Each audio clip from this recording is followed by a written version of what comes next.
ABC 15 Sports Director Craig Fouhy joins us on the phone this morning to give some perspective into just how big this situation is becoming. Craig, good morning. Good morning, Connie. How are you? I'm doing good, thank you. Lots of crazy stuff going on campus last night. As you know, the protests, they've been overturning TV trucks, they're pulling down poles and flags and things like that.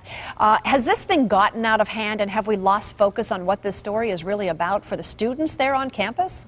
Well, I think so, and I think there's a lot of folks, and obviously college football fans are very passionate, but a lot of folks feel strongly about a coach who has more wins than any other coach in college football history and the success they've had in State College, Pennsylvania, but they've lost perspective that this is so much bigger than college football. This is about young boys who were sexually abused and need to heal, and about people who didn't do what they should have done. Some of the victims' mothers watching this, and I know they've been saying they just can't believe what they're seeing out there, that the moral compass is off here on campus. And yet you bring up a great point in all of this. Joe Paterno, an institution on Penn State's campus, he's been there for 61 years. I've been in Philadelphia for the last 15 years, covering Paterno, and really several years now they've been saying it should be his last year. It should be his last year. He's getting older. This being finally now the last year and the end of it all, shocking to see how he's going out, isn't it? Well, it really is. This is a guy who is 84 years old, as you said, 61 years in the program, 46 of those as the head coach. I mean, that's older than most people, Right. Longer than most people are alive. But 46 years as the head coach, and he's had a mantra of success with honor. And so people always look to Joe Paterno and Penn State that they did things right. And so this totally has flipped over that whole success with honor mantra.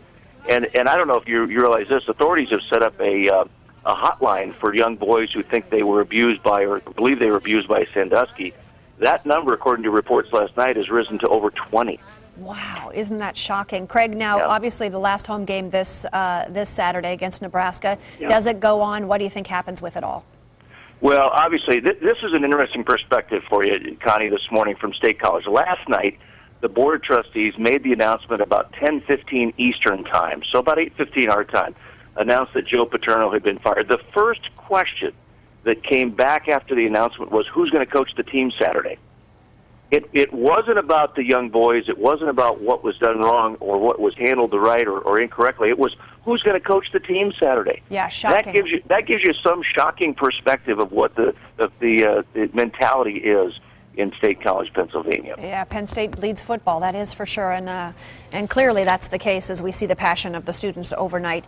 Craig Fouhy, thanks for your analysis of it all. We really appreciate your input this morning.